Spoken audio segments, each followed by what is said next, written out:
നമസ്കാരം. എല്ലാവർക്കും മാസ്റ്റർ കി അക്കാഡമിയുടെ പുതിയൊരു ക്ലാസ്സിലോട്ട് സ്വാഗതം.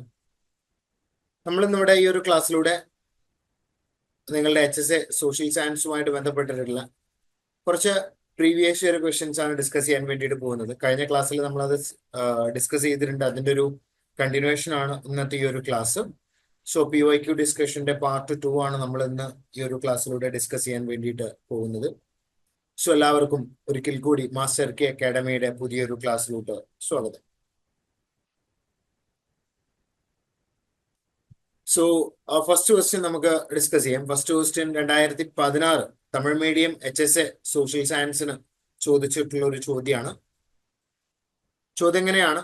സിന്ധു നദി നാഗരികതയുമായി ചരിത്രകാരന്മാർ ഏത് കാലഘട്ടവുമായിട്ടാണ് ബന്ധപ്പെടുത്തിയിരിക്കുന്നത്? അതായത് ചരിത്രകാരന്മാര് സിന്ധു നദി സംസ്കാരത്തെ അല്ലെങ്കിൽ ഹരപ്പൻ സിവിലൈസേഷനെ ഏത് കാലഘട്ടവുമായിട്ടാണ് അല്ലെങ്കിൽ ഏത് കാലഘട്ടമായിട്ടാണ് അവർ ബന്ധിപ്പിച്ചിട്ടുള്ളത്, അല്ലെങ്കിൽ സിന്ധു നദി സംസ്കാരം ഏത് കാലഘട്ടത്തിൽ പെട്ടതാണ് എന്നാണ് ചോദ്യം. അല്ലെങ്കിൽ ഏത് കാലഘട്ടത്തിന്റെ കീഴിൽ വരുന്നതാണ് സിന്ധു നദി തട നാഗരികത എന്നാണ് ചോദ്യം.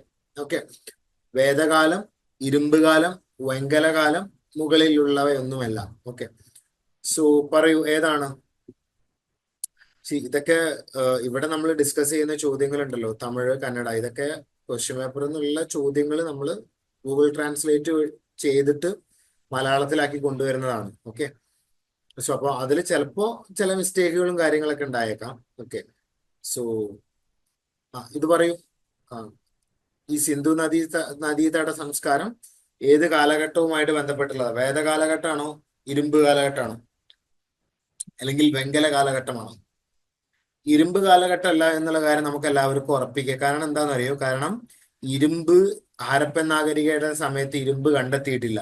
ഇരുമ്പിന്റെ ഒരു സമയം എന്ന് പറയുന്നത്, ഇരുമ്പ് ഇന്ത്യയിൽ അവൈലബിൾ ആവുന്നത് അല്ലെങ്കിൽ ഇരുമ്പ് ഇന്ത്യയിൽ ആളുകൾ ഉപയോഗിക്കുന്ന ഒരു ഏകദേശം ഒരു സമയം എന്ന് പറയുന്നത് ഒരു 1000 BCE ആണ്. ചില ചരിത്രകാരന്മാർ പറയുന്നുണ്ട് 1000 BCE മുതൽക്ക് ഇരുമ്പ് ഉപയോഗിക്കാൻ വേണ്ടിയിട്ട് തുടങ്ങിയിട്ടെന്ന് പറയുന്നുണ്ട്. ചില ആളുകൾ പറയുന്നത് ഇതൊരു 800-700 BCയുടെ ഒക്കെ ഇടയിൽ മാത്രമായിട്ടാണ് ഇരുമ്പ് ഇന്ത്യയിൽ ഉപയോഗിക്കാൻ വേണ്ടിയിട്ട് തുടങ്ങിയിട്ടുണ്ടായിരുന്നത് എന്നാണ് പറയപ്പെടുന്നത്. അപ്പൊ ഇരുമ്പ് യുഗമല്ല എന്നുള്ള കാര്യം നമുക്ക് എന്തായാലും എന്താക്കാം, ഉറപ്പിക്കാം. ഓക്കെ. സോ പിന്നെ വേദകാലഘട്ടമാണോ, വൈദിക കാലഘട്ടം, വേദിക് പീരീഡ് ആണോ? നിങ്ങൾ പഠിച്ചിട്ടുണ്ടായിരിക്കും വേദിക് പീരീഡ്. വേദിക് പീരീഡ് എന്ന് പറയുന്നത് എന്താണ്? വേദിക് പീരീഡ് എന്ന് പറയുന്നത് ഈ ഹാരപ്പൻ സിവിലൈസേഷൻ തകർന്നതിന് ശേഷം അല്ലെങ്കിൽ ഹാരപ്പൻ സിവിലൈസേഷന് ശേഷമുള്ള ഒരു പീരീഡിനെയാണ് നമ്മൾ എന്ത് വിളിക്കുക? വൈദിക കാലഘട്ടം അല്ലെങ്കിൽ വേദകാലഘട്ടം എന്നൊക്കെ നമ്മൾ വിളിക്കുക. അപ്പോ ഈ വേദകാലഘട്ടത്തിന്റെ ഏകദേശമുള്ളൊരു ടൈം പീരീഡ് എന്ന് പറയുന്നത് ഏകദേശം എത്രയാണ്? 1500 BCE മുതൽക്കാണ് വേദകാലഘട്ടം സ്റ്റാർട്ട് ചെയ്യുന്നത്. 1500 BCE ടു എത്രയാണ്? ഏകദേശം ഒരു 500 അല്ലെങ്കിൽ ഒരു 600 BCE വരേക്കുള്ള ഒരു കാലഘട്ടത്തെയാണ് നമ്മൾ എന്ത് വിളിക്കുക? വേദകാലഘട്ടം എന്ന് വിളിക്കുക. ഓക്കെ. അപ്പോ എന്താണ് ഹാരപ്പൻ സിവിലൈസേഷൻ എന്ന് പറയുന്നത് ഈ ഒരു ടൈം ഫ്രെയിമിന് മുന്നേ ഉള്ള ഒരു സിവിലൈസേഷനാണ്. അപ്പൊ നിങ്ങൾ പഠിച്ചിട്ടുണ്ടായിരിക്കും ഹാരപ്പൻ സിവിലൈസേഷന്റെ ഏകദേശം ഒരു ടൈം പീരീഡ് എന്ന് പറയുന്നത് എപ്പോഴാണ്? ഏകദേശം അതിന്റെ ഒരു ക്ലൈമാക്സ്, മീൻസ് അതിന്റെ ഒരു ടോപ്പിൽ എത്തിയിട്ടുണ്ടായിരുന്ന ഒരു സമയം എന്ന് പറയുന്നത് 2500 BCE ആണ്. 2500 BCEയിലാണ് അത് മെയിനായിട്ട് ഈ ഹാരപ്പ, മോഹൻജദാരോ തുടങ്ങിയ പട്ടണങ്ങളൊക്കെ എമർജ് ചെയ്ത് വരുന്നത് 2500 BCEയിലാണ്. ഓക്കെ. സോ അപ്പോ നിങ്ങൾ നോക്കിയാൽ തന്നെ മനസ്സിലാവും 1500 BCE 2500 BCE എന്ന് പറയുമ്പോൾ ഏകദേശം എത്ര കാലഘട്ടത്തിന്റെ വ്യത്യാസം വരുന്നുണ്ട്? ഒരു 1000 വർഷത്തെ ഒരു ഗ്യാപ്പ് ഉണ്ട്. മനസ്സിലായോ? അപ്പോ ഹാരപ്പൻ സിവിലൈസേഷൻ കഴിഞ്ഞ് അല്ലെങ്കിൽ ഹാരപ്പൻ സിവിലൈസേഷൻ തുടങ്ങി ഒരു 1000 വർഷക്കാലം കഴിഞ്ഞിട്ടാണ് വേദി കാലഘട്ടം വരുന്നത്. അപ്പോൾ വേദകാലഘട്ടമല്ല എന്നുള്ള കാര്യം നമുക്ക് ഉറപ്പിക്കാം. പിന്നെ ഇതിൽ പറയുന്നത് ഏതാണ്? വെങ്കല കാലഘട്ടം. യെസ്, അതാണ് കറക്റ്റ് ആയിട്ടുള്ള ഉത്തരം എന്ന് പറയുന്നത്. കാരണം എന്താ? ഈ ഹാരപ്പൻ നാഗരികത എന്ന് പറയുന്നത് ഒരു ബ്രോൺസ് ഏജ് സിവിലൈസേഷനാണ്. അപ്പൊ നിങ്ങൾ സിലബസ്, നമ്മളുടെ HSA സോഷ്യൽ സയൻസിന്റെ സിലബസ് നോക്കിക്കഴിഞ്ഞാൽ നിങ്ങൾക്ക് മനസ്സിലാവും. കാരണം എന്താ? ഈ ഹാരപ്പൻ സിവിലൈസേഷനെ കുറിച്ചിട്ട് പറയുന്നത് അതിന്റെ ടൈറ്റിൽ തന്നെ ബ്രോൺസ് ഏജ് സിവിലൈസേഷൻ എന്നുള്ള ഒരു ടൈറ്റിലാണ്. അതിന്റെ കീഴിലാണ് ഈ ഹാരപ്പൻ സിവിലൈസേഷൻ, ഈജിപ്ഷ്യൻ സിവിലൈസേഷൻ, അതുപോലെ തന്നെ മെസൊപ്പൊട്ടാമിയൻ സിവിലൈസേഷൻ എന്നൊക്കെ പറയുന്ന സിവിലൈസേഷനുകൾ വരുന്നത്. അപ്പോ ഈ സിന്ധു നദീതട സംസ്കാരം എന്ന് പറയുന്നത് എന്താന്ന് വെച്ച് കഴിഞ്ഞാൽ അതൊരു വെങ്കല യുഗ സംസ്കാരമാണ്, അല്ലെങ്കിൽ ഒരു വേദിക് സോറി എന്താണ് ബ്രോൺസ് ഏജ് സിവിലൈസേഷൻ. വെങ്കലം എന്ന് പറഞ്ഞു കഴിഞ്ഞാൽ എന്താ, ബ്രോൺസ് എന്നുള്ളതാണ്. ഓക്കെ, അപ്പൊ അതൊരു ബ്രോൺസ് ഏജ് സിവിലൈസേഷൻ ആണ്. ബ്രോൺസ് എന്ന് പറഞ്ഞാൽ എന്താ, ബ്രോൺസ് എന്ന് പറയുന്നത് ഒരു മെറ്റലാ അല്ലെ, വെങ്കലം എന്ന് പറയുന്നത് ഒരു മെറ്റലാ. എങ്ങനെയാണ് ആ മെറ്റൽ ഉണ്ടാക്കുന്നത്? കോപ്പർ ആണ് അതിന്റെ ഒരു ഒരു ഒരു ഒരു ഒരു മെറ്റൽ എന്ന് പറയുന്നത്. അതിലെ ഒരു മെറ്റൽ എന്ന് പറയുന്നത്, അതിന്റെ ഒരു മിശ്രിതം എന്ന് പറയുന്നത് കോപ്പറാണ്. കോപ്പർ പ്ലസ് ടിന്ന്, അല്ലെങ്കിൽ കോപ്പർ ലെഡ്, ഇതൊക്കെ ചേർന്നിട്ടാണ് എന്ത് വരിക, ബ്രോൺസ് എന്ന് പറയുന്ന മെറ്റൽ രൂപപ്പെടുക. കോപ്പറും ടിന്നും ചേർന്നിട്ടാണ് ബ്രോൺസ് എന്ന് പറയുന്ന മെറ്റൽ അധികവും മീൻസ് നമ്മൾ ഇതിന്റെ രണ്ടിന്റെ ഒരു മിശ്രിതമാണ് എന്ത്, ബ്രോൺസ് എന്ന് പറയുന്നത്. അപ്പോൾ ഈ സമയത്ത് ഹാരപ്പൻ സിവിലൈസേഷന്റെ സമയത്ത് ആളുകൾ ഏറ്റവും കൂടുതൽ ഉപയോഗിച്ചിട്ടുണ്ടായിരുന്നത് ബ്രോൺസ് കൊണ്ടുള്ള ടൂൾസ് ആണ്, ബ്രോൺസ് കൊണ്ടുള്ള പാത്രങ്ങൾ. അങ്ങനെ അതുകൊണ്ടാണ് ഇതിനെ നമ്മൾ എന്ത് വിളിക്കുന്നത്, ബ്രോൺസ് ഏജ് എന്ന് നമ്മൾ വിളിക്കുന്നത്. ഓക്കെ, അപ്പൊ അത് നിങ്ങൾ ഓർത്തിരിക്കുക. വെങ്കല കാലഘട്ടത്തിലാണ് സിന്ധു നദീ തട സംസ്കാരം സ്റ്റാർട്ട് ചെയ്തിട്ടുണ്ടായിരുന്നത്. അപ്പൊ അത് ഒന്ന് ഓർത്തിരിക്കുക, അങ്ങനെ ഒരു ഐഡിയ ഉണ്ടായിക്കോട്ടെ. ഓക്കെ, ദെൻ മറ്റൊരു ചോദ്യം 2022 മലയാളം മീഡിയം സോഷ്യൽ സയൻസിൽ ചോദിച്ചിട്ടുള്ള ഒരു ചോദ്യമാണ്. മെസപ്പൊട്ടാമിയൻ നാഗരികതയുടെ എന്നറിയപ്പെടുന്നത് ആരാണെന്നാണ് ചോദ്യം. ഈ ചോദ്യം ശരിക്കും നമ്മളുടെ +1 ഹിസ്റ്ററി എന്നുള്ള ഡയറക്റ്റ് ആയിട്ടുള്ള ഒരു ചോദ്യമാണ്. അതിൽ ഡീറ്റെയിൽ ആയിട്ട് മെസപ്പൊട്ടാമിയൻ സിവിലൈസേഷനെ കുറിച്ചിട്ട് പറയുന്നുണ്ട്. റൈറ്റിംഗ് ആൻഡ് സിറ്റി ലൈഫ് എന്ന് പറയുന്ന ചാപ്റ്റർ പുതിയ ടെക്സ്റ്റ് ബുക്ക് പ്രകാരമാണെന്നുണ്ടെങ്കിൽ ഫസ്റ്റത്തെ ചാപ്റ്റർ, പഴയ ടെക്സ്റ്റ് ബുക്ക് പ്രകാരമാണെന്നുണ്ടെങ്കിൽ രണ്ടാമത്തെ ചാപ്റ്റർ. മെസപ്പൊട്ടാമിയൻ നാഗരികതയുമായിട്ട് ബന്ധപ്പെട്ടുള്ള ഒരു ചോദ്യമാണ്. അപ്പൊ ചോദ്യം ഇതാണ്, മെസപ്പൊട്ടാമിയൻ നാഗരികതയുടെ തുടക്കക്കാര്, അതായത് ആരാണ് മെസപ്പൊട്ടാമിയൻ നാഗരികത സ്റ്റാർട്ട് ചെയ്തിട്ടുണ്ടായിരുന്നത് എന്നാണ് ചോദ്യം. സുമേരിയക്കാര്, ബാബിലോണിയക്കാര്, അസിരിയക്കാര്, അതുപോലെ തന്നെ മിനോവക്കാര്, ആരാണ് ഇത് സ്റ്റാർട്ട് ചെയ്തിട്ടുണ്ടായിരുന്നത്? ഇതിൽ ഈ പറയുന്ന മൂന്നാളുകൾ, സുമേരിയക്കാര്, ബാബിലോണിയക്കാര്, അസിരിയക്കാര്, ഇവർക്ക് 3 പേർക്കും മെസപ്പൊട്ടാമിയൻ നാഗരികതയുമായിട്ട് ഡയറക്റ്റ് ആയിട്ട് ബന്ധമുണ്ട്. ഓക്കെ, ഇതിൽ ഏറ്റവും അവസാനം വന്നിട്ടുണ്ടായിരുന്ന ആളാണ് ആര്, അസിരിയക്കാര്. അതിനു മുന്നേ വന്നിട്ടുണ്ടായിരുന്ന ആളുകളാണ് ബാബിലോണിയക്കാര്.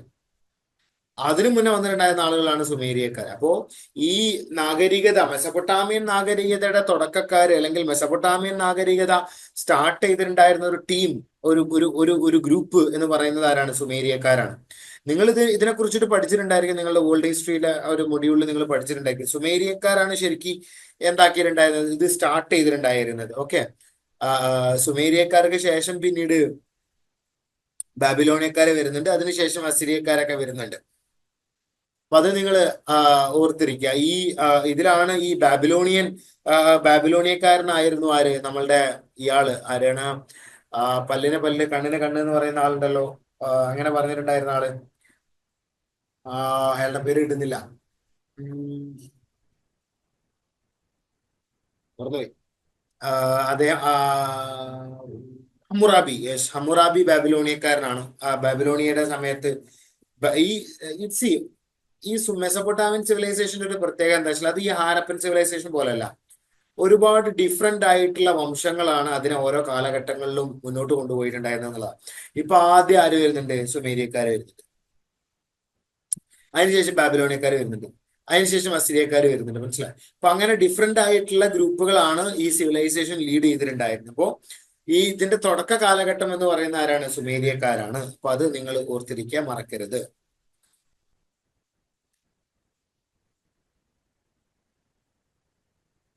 അതുപോലെ തന്നെ മെസപ്പൊട്ടാമിയയിൽ അവർ ആദ്യം ഉപയോഗിച്ചിട്ടുണ്ടായിരുന്ന ഭാഷ എന്ന് പറയുന്നത് സുമേറാണ്. സുമേറാണ് ആദ്യം ഉപയോഗിച്ചിട്ടുണ്ടായിരുന്ന ഭാഷ. അത് നിങ്ങൾ ഓർത്തിരിക്കുക. പിന്നെ അത് അക്കഡിലോട്ട് മാറുന്നുണ്ട്. അക്കഡ് എന്ന് പറയുന്ന അക്കഡ് എന്ന് പറയുന്നത് ഇതേപോലത്തെ അവിടെ ഭരണം നടത്തിയിട്ടുണ്ടായിരുന്ന ഒരു ടീമാണ്. അക്കഡിയൻസ് ഉണ്ട്, സുമേരിയക്കാര്, അക്കഡിയൻസ്, ബാബിലോണിയക്കാര്, അസിരിയൻസ്, ഇവരൊക്കെ എന്ന് പറയുന്നത് ഈ മെസപ്പൊട്ടാമിയൻ നാഗരികതയിൽ അല്ലെങ്കിൽ മെസപ്പൊട്ടാമിയൻ നാഗരികതയെ മുന്നോട്ട് കൊണ്ടുപോയിട്ടുണ്ടായിരുന്ന ആളുകളാണ്. മനസ്സിലായി? അപ്പൊ അത് നിങ്ങൾ ഓർത്തിരിക്കുക, മറക്കരുത്. ഓക്കെ, അപ്പൊ അവരുടെയൊക്കെ പേരുകൾ നിങ്ങൾ ഓർത്തിരിക്കണം. അക്കാഡ്. ഓക്കെ, അതിൽ ഈ അസിരിയക്കാരനാണ് നെബൂക്കനൈസർ എന്ന് പറയുന്ന ആള്. എന്റെ ഓർമ്മ ശരിയാണ് എന്നുണ്ടെങ്കിൽ അയാളാണ് ലോകത്തിലെ വലിയൊരു ലൈബ്രറി അന്നേ മെയിൻറ്റെയിൻ ചെയ്തിട്ടുണ്ടായിരുന്നു. ഓക്കെ, ആദ്യത്തെ ഒരു ലൈബ്രറി ഒക്കെ മെയിൻറ്റെയിൻ ചെയ്യുന്ന നെബൂക്കനൈസർ ആണ്. നെബൂക്കനൈസർ എന്ന് പറയുന്ന ഭരണാധികാരിയാണ്. ഓക്കെ, അദ്ദേഹത്തിന് വലിയ ലൈബ്രറി ഉണ്ടായിട്ടുണ്ടായിരുന്നു. അദ്ദേഹത്തിന്റെ ലൈബ്രറിയിലെ ഈ കളിമണ്ണ് കൊണ്ടുള്ള ടാബ്ലറ്റുകളാണ്, കളിമണ്ണ് കൊണ്ടുള്ള ഫലകങ്ങൾ. അതാണ് ഇന്ന് മീൻസ് ഇവരുടെ ഈ മെസപ്പൊട്ടാമിയക്കാരുടെ ആ ഒരു ഭാഷ അവരുപയോഗിച്ചിട്ടുണ്ടായിരുന്നത് ക്യൂനിഫോമാണ്. അപ്പൊ അത് റീഡ് ചെയ്യാനൊക്കെ സഹായിച്ചിട്ടുണ്ടായിരുന്നത് ഇദ്ദേഹത്തിന്റെ ലൈബ്രറിയിൽ നിന്നൊക്കെ കിട്ടിയിട്ടുണ്ടായിരുന്ന എന്താ പറയുന്നത് ഈ ക്ലേ ടാബ്ലറ്റുകൾ. അന്ന് ഇവര് ആര് ഈ മെസപ്പൊട്ടാമിയക്കാര് ഉപയോഗിച്ചിട്ടുണ്ടായിരുന്ന, അവര് എഴുതാൻ വേണ്ടിയിട്ട് ഉപയോഗിച്ചിട്ടുണ്ടായിരുന്നത് കളിമണ്ണ. കളിമണ്ണ് ഇതേപോലെ നനഞ്ഞ കളിമണ്ണ് എടുക്കും, എന്നിട്ട് അതിലാണ് അവർ ക്യൂണിഫോം ലിപി എഴുതിയിട്ടുണ്ടായത്. എന്നിട്ട് അത് വെയിലത്ത് വെച്ച് ഉണക്കുക ചെയ്യാം. ഓക്കെ, അപ്പൊ അങ്ങനത്തെ ഫലകങ്ങളാണ് അവർ ഉപയോഗിച്ചിട്ടുണ്ടായിരുന്നത് എന്നുള്ള കാര്യം നിങ്ങൾ ഓർത്തിരിക്കുക. തുടക്കക്കാർ സുമേരിയക്കാരാണ്. ഓക്കെ, ദെൻ അടുത്തത് ഒരു സ്റ്റേറ്റ്മെന്റ് ടൈപ്പ് ചോദ്യമാണ്. HSA social science Malayalam medium 2022 ചോദിച്ചിട്ടുള്ള ഒരു ചോദ്യമാണ്. ഈജിപ്ഷ്യൻ സിവിലൈസേഷനുമായിട്ട് ബന്ധപ്പെട്ടുള്ള ഒരു ചോദ്യമാണ്. താഴെ കൊടുത്തിരിക്കുന്നവയിൽ ഈജിപ്ഷ്യൻ നാഗരികതയുടെ വളർച്ചയ്ക്ക് അനുയോജ്യമായിരുന്ന ഘടകങ്ങൾ ഏതാണ് എന്നാണ് ചോദ്യം. ഈജിപ്ഷ്യൻ സിവിലൈസേഷൻ ഡെവലപ്പ് ചെയ്ത് വരാനുള്ള പ്രധാനപ്പെട്ട ഫാക്ടർ ഏതാണ് എന്നാണ് ചോദ്യം. ഓക്കെ, ഫലഭൂയിഷ്ടമായിട്ടുള്ള നൈൽ നദി തടം, സമുദ്രങ്ങളാലും മരുഭൂമികളാലും ചുറ്റപ്പെട്ടതിനാലുള്ള പ്രകൃതിദത്തമായ സുരക്ഷ, സമത്വ സങ്കല്പത്തിൽ അധിഷ്ഠിതമായ സമൂഹം, ജനാധിപത്യ രീതിയിലുള്ള ഭരണ സംവിധാനം. ഇതിലേതാണ്? ജനാധിപത്യ രീതിയിലുള്ള ഭരണ സംവിധാനം അല്ല എന്നുള്ള കാര്യം നമുക്ക് എല്ലാവർക്കും അറിയാം. കാരണം അന്നൊന്നും ജനാധിപത്യം എന്ന് പറയുന്ന കോൺസെപ്റ്റ് ഇല്ല ശരിക്കും. 4000 വർഷങ്ങൾക്ക് മുന്നേ നമുക്ക് എന്തില്ല, ജനാധിപത്യം എന്ന് പറയുന്ന കോൺസെപ്റ്റ് ഒന്നും ഇല്ല. ജനാധിപത്യം എന്ന് പറയുന്ന കോൺസെപ്റ്റ് ഒക്കെ ഡെവലപ്പ് ചെയ്ത് വരുന്നത് തന്നെ ആൻഷ്യന്റ് ഗ്രീസിലാണ് ആദ്യ കാലഘട്ടത്തിൽ. അതിന്റെ ഒരു കാലഘട്ടം എന്ന് പറയുന്നത് 4-ാം നൂറ്റാണ്ട് 5-ാം നൂറ്റാണ്ട് BC-യുടെ ഒരു സമയത്താണ്. ഏത്തൻസ് എന്ന് പറയുന്ന നഗരത്തില് എമർജ് ചെയ്ത് വരുന്നത്, ഡെമോക്രസി എമർജ് ചെയ്ത് വരുന്നത്. അപ്പോ ജനാധിപത്യം എന്ന് പറയുന്ന ഒരു സങ്കല്പം ഒന്നും അന്ന് എന്തായാലും ഡെവലപ്പ് ചെയ്തിട്ടില്ല. ഓക്കെ, അതുപോലെ തന്നെ സമത്വ സങ്കല്പത്തിൽ അധിഷ്ഠിതമായ സമൂഹം. അങ്ങനെ ഒരു സമൂഹം ഉണ്ടോ? അതായത് സമത്വത്തിൽ ബേസ് ചെയ്തിട്ടുള്ള ഒരു സമൂഹം ആണോ? അല്ല. സമത്വം എന്ന് പറയുന്ന ഐഡിയയും എന്താണ്, കുറേയും കൂടെ മോഡേൺ ആയിട്ടുള്ള ഒരു ഐഡിയ ആണ്. അതൊക്കെ ഇപ്പൊ എമർജ് ചെയ്തിട്ടുണ്ടായിരുന്ന ഒരു ഐഡിയ. പണ്ടത്തെ സമൂഹത്തിലൊക്കെ സമത്വം എന്ന് പറയുന്ന ഒരു ഐഡിയ ഒന്നും ഇല്ല. അതിപ്പോ എത്ര വലിയ സിവിലൈസ്ഡ് ആയിട്ടുണ്ടായിരുന്ന സമൂഹമാണ് എന്ന് പറഞ്ഞു കഴിഞ്ഞാലും അവിടങ്ങളിലെല്ലാം ഇന്നീക്വാളിറ്റീസ് നിലനിന്നിട്ടുണ്ടായിരുന്നു, അസമത്വങ്ങൾ നിലനിന്നിട്ടുണ്ടായിരുന്നു. ഹാരപ്പയിൽ അസമത്വങ്ങൾ നിലനിന്നിട്ടുണ്ട്. അതായത് ഈ അസമത്വങ്ങൾ എന്ന് പറഞ്ഞാൽ നമ്മൾ വിചാരിക്കുന്ന പോലെ, ഇന്ന് നമ്മൾ കാണുന്ന പോലെ ജാതിയുടെ അടിസ്ഥാനത്തിലുള്ള അസമത്വങ്ങളില്ല. അന്ന് ജാതി എന്ന് പറയുന്ന കോൺസെപ്റ്റ് ഒന്നും ഇല്ല. ഈ ബ്രോൺസ് ഏജ് സിവിലൈസേഷന്റെ സമയത്തൊന്നും എന്തില്ല, ജാതി എന്ന് പറയുന്ന കോൺസെപ്റ്റ് ഒന്നുമില്ല. ജാതിയൊക്കെ വരുന്നത് വൈദിക കാലഘട്ടത്തിലാണ്. ഇപ്പോ നിങ്ങൾക്കറിയാം എന്താണ് ഈ ഋഗ്വേദത്തിലെ പുരുഷ സൂക്ത, അതിന്റെ അവസാനത്തില്, അതായത് പുരുഷ സൂക്ത എന്ന് പറയുന്നത് അതിന്റെ 10ാമത്തെ മണ്ഡലമാണ്. അപ്പൊ ഋഗ്വേദത്തിന് അതിലാണ് ജാതിയെ കുറിച്ചിട്ടൊക്കെ പറയുന്നത്. ആദ്യത്തെ റെഫറൻസ് ഋഗ്വേദത്തിലുണ്ട് ജാതിയെ കുറിച്ചിട്ടുള്ള. അതവിടെ നിൽക്കട്ടെ. ജാതിയെ അടിസ്ഥാനപ്പെടുത്തിയിട്ടുള്ള വിവേചനമല്ല, പക്ഷെ എന്താണ്, സമ്പത്തിനെ അടിസ്ഥാനപ്പെടുത്തിയിട്ടുള്ള വിവേചനം. അപ്പൊ അതിന്റെ ഒരു എക്സാമ്പിൾ എന്താന്ന് വെച്ചാൽ, ഇപ്പോ നമ്മളെ ഹാരപ്പയിൽ നിന്ന് ഒരുപാട് ശവക്കല്ലറകൾ കണ്ടെത്തിയിട്ടുണ്ട് ആളുകൾ. അപ്പൊ ആ ശവക്കല്ലറ പരിശോധിക്കുന്ന സമയത്ത് ചരിത്രകാരന്മാർക്ക് ഒരുപാട് തെളിവുകൾ കിട്ടിയിട്ടുണ്ട്. ആ തെളിവുകൾ പറയുന്ന ഒരു കാര്യം എന്താണെന്ന് വെച്ച് കഴിഞ്ഞാൽ, ഇവരുടെ ഇടയിൽ റിച്ച് പൂവർ, ദരിദ്രൻ പാവപ്പെട്ടവൻ പണക്കാരൻ എന്നുള്ളൊരു ഡിഫറൻസ് ഉണ്ടായിട്ടുണ്ടായിരുന്നു. അപ്പോ എങ്ങനെയാ നമുക്കൊരു കുഴിമാടം നോക്കിക്കഴിഞ്ഞാൽ അയാൾ പാവപ്പെട്ടവനാണോ ദരിദ്രനാണോ പണക്കാരനാണോ എന്ന് മനസ്സിലാവും. അതിലെ ആ കുഴിമാടത്തിലെ വസ്തുക്കൾ നോക്കിക്കഴിഞ്ഞാൽ നമുക്ക് മനസ്സിലായി. ഇവര് ഹരപ്പക്കാർക്ക് ഇതേപോലെ എന്താ പറയുന്നത്, ഹരപ്പക്കാര് ഗ്രേവ് ഗുഡ്സ് വെച്ചിട്ടുണ്ടായിരുന്നു. അതായത് ഇവര് ആളുകൾ മരണപ്പെട്ടു കഴിഞ്ഞാൽ അവർ ഉപയോഗിച്ചിട്ടുണ്ടായിരുന്ന വസ്തുക്കളുടെ കൂടെ അവരടക്കം ചെയ്തിട്ടുണ്ടായിരുന്ന ഒരു രീതി അവർ ഫോളോ ചെയ്തിട്ടുണ്ട്. അപ്പോ അതിൽ നിന്ന് നമുക്ക് ഒരുപാട് തെളിവുകൾ കിട്ടിയിട്ടുണ്ട്. ഒരുപാട് ഈ കോപ്പർ കൊണ്ടുള്ള ഒരുപാട് വസ്തുക്കൾ കിട്ടിയിട്ടുണ്ട്. അപ്പൊ അതിന്റെ അടിസ്ഥാനത്തിൽ ചരിത്രകാരന്മാർ കണ്ടെത്തിയിട്ടുള്ള ഒരു കാര്യമാണ് എന്ത്, അവിടങ്ങളിൽ ഹരപ്പക്കാരുടെ ഇടയിൽ അസമത്വം നിലനിന്നിട്ടുണ്ടായിരുന്നു. ഈ കാര്യങ്ങളൊക്കെ ഡീറ്റെയിൽ ആയിട്ട് നമ്മളുടെ 12ാം ക്ലാസ്സിന്റെ ഹിസ്റ്ററി ടെക്സ്റ്റ് ബുക്കിൽ ഈ നമ്മളുടെ ഹരപ്പയെ കുറിച്ചിട്ട് പറയുന്ന ആ ഒരു പോർഷനിൽ പറയുന്ന കാര്യങ്ങളാണ്. അപ്പോൾ ജസ്റ്റ് ഞാൻ നിങ്ങൾക്ക് അവർക്കൊന്ന് പറഞ്ഞു തരണം. കാരണം ഇൻ കേസ് അതുമായിട്ടൊക്കെ ബന്ധപ്പെട്ട ചോദ്യങ്ങൾ നമുക്ക് ഇനി വരാൻ സാധ്യതയുണ്ട്. അപ്പൊ അതുകൊണ്ട് ജസ്റ്റ് ഒന്ന് ഓർത്തിരിക്കുക. ഇതേപോലത്തെ ഒരു ചോദ്യമൊക്കെ വന്നു കഴിഞ്ഞാൽ നമുക്ക് പ്രദമാവും. അപ്പോൾ സമത്വം എന്ന് പറയുന്ന ഒരു കോൺസെപ്റ്റ് എന്തായാലും അന്നില്ല. ഓക്കെ, അപ്പൊ അതില്ല. പിന്നെ ഫലഭൂയിഷ്ടമായിട്ടുള്ള നൈൽ നദീ തീരം, അത് കറക്റ്റ് ആണ്. കാരണം എന്താണ്, നമുക്കെല്ലാവർക്കും അറിയാം ഈ ബ്രോൺസൈസ് സിവിലൈസേഷൻ നാല് ബ്രോൺസൈസ് സിവിലൈസേഷനുകൾ ഉണ്ട്. Harappa, Mesopotamia, Egypt, Chinese. ഈ നാല് പ്രധാനപ്പെട്ട നദീതീരങ്ങളിലാണ് എമർജ് ചെയ്തിട്ടുണ്ടായിരുന്നത്. അത് ഈ ബ്രോൺസൈസ് സിവിലൈസേഷനുകളുടെ ഒരു പ്രത്യേകതയാണ്. ഇപ്പൊ for example Harappan civilisation Sindhu നദി, ഈജിപ്ത് നൈൽ നദി, മെസപ്പൊട്ടാമിയ യൂഫ്രട്ടീസ് ആൻഡ് ടൈഗ്രിസ്, ഈ ചൈനീസ് സിവിലൈസേഷൻ പോങ്ഹോ അല്ലെങ്കിൽ യെല്ലോ റിവർ, യെല്ലോ നദിയുടെ തീരത്ത്. മനസ്സിലായി. അപ്പോ ഫലഭൂഷ്ടമായിട്ടുള്ള നദീതീരങ്ങളിലായിരുന്നു ഈ ബ്രോൺസൈസ് സിവിലൈസേഷനുകളെല്ലാം എമർജ് ചെയ്തിട്ടുണ്ടായിരുന്നത്. അതിന് കാരണം എന്താണെന്ന് വെച്ച് കഴിഞ്ഞാൽ ഫലഭൂഷ്ടമായിട്ടുള്ള മണ്ണ് അവിടെ അവൈലബിൾ ആയിരിക്കും, വാട്ടർ അവൈലബിലിറ്റി അവിടെ കൂടുതലായിരിക്കും, അതുപോലെ തന്നെ കന്നുകാലികൾക്ക് മേഞ്ഞു നടക്കുന്ന പുൽമേടുകൾ അവിടെ അവൈലബിൾ ആയിരിക്കും. അപ്പോൾ ഇതിൻ്റെയൊക്കെ കാരണമായിക്കൊണ്ടാണ് എന്താക്കിയിട്ടുണ്ടായിരുന്നത്, ആ നദീതീരങ്ങളിൽ വലിയ സിവിലൈസേഷനുകൾ, നാഗരികതകൾ ഉയർന്നു വന്നിട്ടുണ്ടായത്. അപ്പൊ ഫലഭൂഷ്ടമായിട്ടുള്ള നദീതടം എന്ന് പറയുന്നത് എന്താണ്? കറക്റ്റ് ആയിട്ടുള്ള ഒരു ഉത്തരമാണ്. നൈല്, അതായത് ഈജിപ്ഷ്യൻ സിവിലൈസേഷന്റെ വരദാനം എന്നറിയപ്പെടുന്ന എന്താണ്, അല്ലെങ്കിൽ നൈലിന്റെ വരദാനം എന്നറിയപ്പെടുന്ന ഈജിപ്ഷ്യൻ സിവിലൈസേഷനാണ്. ഈജിപ്ഷ്യൻ സിവിലൈസേഷൻ തുടങ്ങാനുള്ള ഒരു കാരണം നൈലാണ്. മനസ്സിലായി. അപ്പൊ അത് നിങ്ങൾ ഓർത്തിരിക്കുക. അതുപോലെ തന്നെ സമുദ്രങ്ങളാലും മരുഭൂമികളാലും ചുറ്റപ്പെട്ടതിനാലുള്ള പ്രകൃതിദത്തമായ സുരക്ഷ, അതും എന്താണ് ഒരു പ്രധാനപ്പെട്ട കാരണമാണ്. കാരണം ഈ ഈജിപ്തിന്റെ ഒരു മാപ്പ് നമ്മൾ നോക്കുകയാണെന്നുണ്ടെങ്കിൽ, ഈജിപ്ത് എന്ന് പറയുന്നത് അതിന്റെ നോർത്തേൺ സൈഡിൽ നമുക്ക് മെഡിറ്ററേനിയൻ കടൽ കാണാൻ കഴിയും. അതുപോലെ തന്നെ അതിന്റെ അത് നിങ്ങൾക്കറിയാം എന്താണ്, ഈജിപ്ത് എന്ന് പറയുന്നത് എന്താണ്, ആഫ്രിക്കയിലെ ഒരു പ്രദേശം, നോർത്തേൺ ആഫ്രിക്ക. അപ്പോ ആഫ്രിക്ക എന്ന് പറഞ്ഞാൽ നിങ്ങൾക്ക് അറിയാം, ആഫ്രിക്ക എന്ന് പറഞ്ഞാൽ തന്നെ എന്താണ്, കടലുകളാൽ ചുറ്റപ്പെട്ടതാണ്, മരുഭൂമി അവിടെ ഉണ്ട്. അപ്പോ പ്രകൃതിദത്തമായ സമുദ്രങ്ങളാലും മരുഭൂമികളാലും ചുറ്റപ്പെട്ടതിനാലുള്ള പ്രകൃതിദത്തമായിട്ടുള്ള ഒരു സുരക്ഷ എന്തിനു കിട്ടിയിട്ടുണ്ട്? ഈജിപ്ഷ്യൻ സിവിലൈസേഷന് കിട്ടിയിട്ടുണ്ട്. അതുകൊണ്ട് അവരുടെ സിവിലൈസേഷൻ എന്ത് ചെയ്തു? വളർന്നു, ഡെവലപ്പ് ചെയ്തു എന്നുള്ളതാണ്. സോ ഇതാണ് അതിന്റെ കറക്റ്റ് ആയിട്ടുള്ള ഒരു ഉത്തരം എന്ന് പറയുന്നത്, ഓപ്ഷൻ ബി. ഓക്കെ. പിന്നെ ഡോറിക് ശില്പകലയുടെ ഉത്തമോദാഹരണമായ ഒരു നിർമ്മിതി ഏതാണെന്നാണ് ചോദ്യം.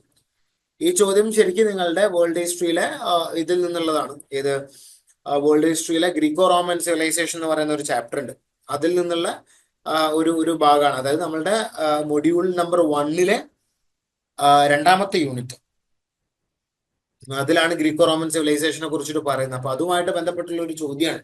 നിങ്ങൾ നോക്കുക, ആ സിവിലൈസേഷന്റെ ആർക്കിടെക്ചർ ബേസ് ചെയ്തിട്ടാണ് ചോദ്യം വന്നിട്ടില്ല. 2022 മലയാളം മീഡിയത്തിൽ സോഷ്യൽ സയൻസിന് ചോദിച്ചിട്ടുള്ള ഒരു ചോദ്യമാണ് കേട്ടോ. നമ്മൾ ആരും പ്രതീക്ഷിക്കാത്ത എടുത്തുനിന്നാണ് ചോദ്യങ്ങൾ വരുന്നത്. ഡോറിക് ശില്പകല, അതിന്റെ എന്താണ്, ആർക്കിടെക്ചർ ബേസ് ചെയ്തിട്ടാ ചോദ്യം. ഓക്കെ. ഡോറിക് ശില്പകലയുടെ ഉത്തമോദാഹരണമായിട്ടുള്ള നിർമ്മിതി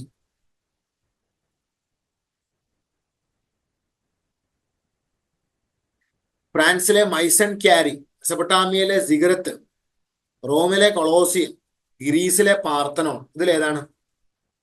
അപ്പൊ നിങ്ങൾ ഓർത്തിരിക്കുക, മൈസൺ ക്യാരി എന്ന് പറയുന്നത് എവിടെയാണ്? ഫ്രാൻസിലാണ്. സിഗരറ്റ് എന്ന് പറയുന്നത് എവിടെയാണ്? സിഗരറ്റ് എന്ന് പറയുന്നത് ഇവരുടെ മെസൊപ്പൊട്ടാമിയക്കാരുടെ ഒരു അമ്പലം കൂടെയാണ്. അപ്പൊ അത് നിങ്ങൾ ഓർത്തിരിക്കുക. സിഗരറ്റ് ശരിക്കും എന്റെ ഓർമ്മ ശരിയാണെന്നെങ്കിൽ ഈ അക്കഡിയന്മാരുടെ സമയത്താണ് അത് ഉണ്ടാക്കുന്നത്. രണ്ടാമത്തെ വംശജര്, സുമേരിയക്കാർക്ക് ശേഷമുള്ള അക്കഡിയൻസ്, അതിനുശേഷം ബാബിലോണിയൻസ്, അതിനുശേഷം അസിറിയൻസ്, അങ്ങനെയാണ് ഓർഡർ വരുന്നത്. ദെൻ റോമിലെ കൊളോസിയാണോ, ഗ്രീസിലെ പാർത്തനോൺ, ഇതിലേതാണ് ശരിക്കും ഡോറിക് ശില്പകലയുടെ ഉത്തമോദാഹരണം?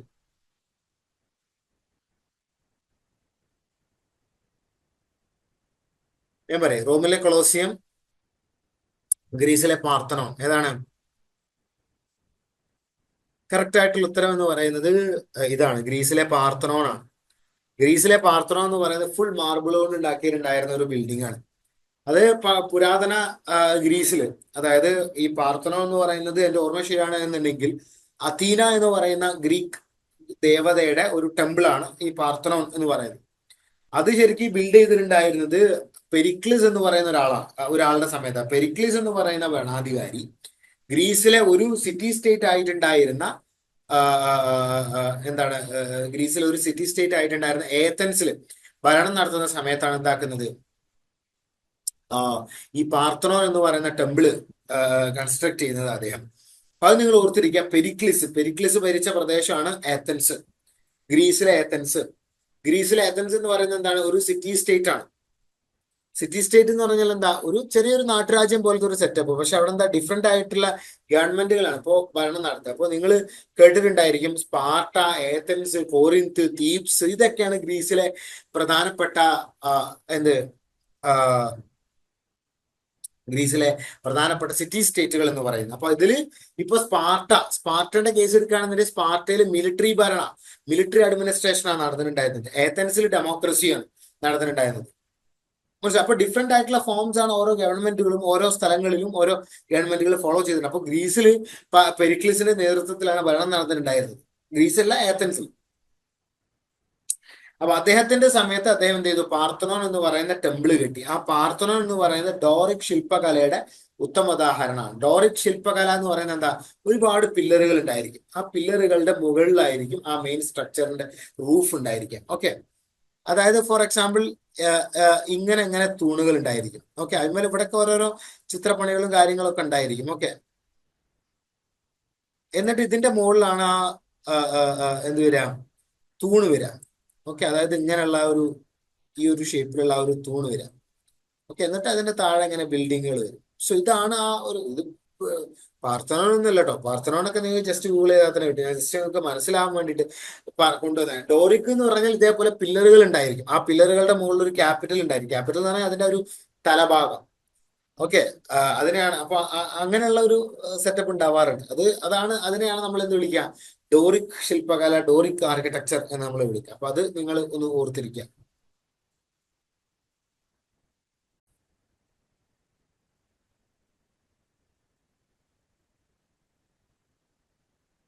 ദെൻ നമുക്ക് മറ്റൊരു ചോദ്യം ഡിസ്കസ് ചെയ്യാം. റോമൻ എംപയറുമായിട്ട് ബന്ധപ്പെട്ടിട്ടാണ് ഈ ഒരു ചോദ്യം. 2022 തമിഴ് മീഡിയം HSA സോഷ്യൽ സയൻസിന് ചോദിച്ചിട്ടുള്ള ഒരു ചോദ്യമാണ്. വേൾഡ് ഹിസ്റ്ററിയുടെ ഭാഗമായിട്ടുള്ള റോമൻ എംപയർ, രണ്ടാമത്തെ യൂണിറ്റ്. അതിൽ നിന്നുള്ള ഒരു ചോദ്യമാണ്. ചോദ്യം ഇങ്ങനെയാണ്: കിഴക്കൻ റോമൻ സാമ്രാജ്യത്തിന്റെ തലസ്ഥാനമായ കോൺസ്റ്റാന്റിനോപ്പിളിന്റെ പേരെന്താണെന്നാണ് ചോദ്യം.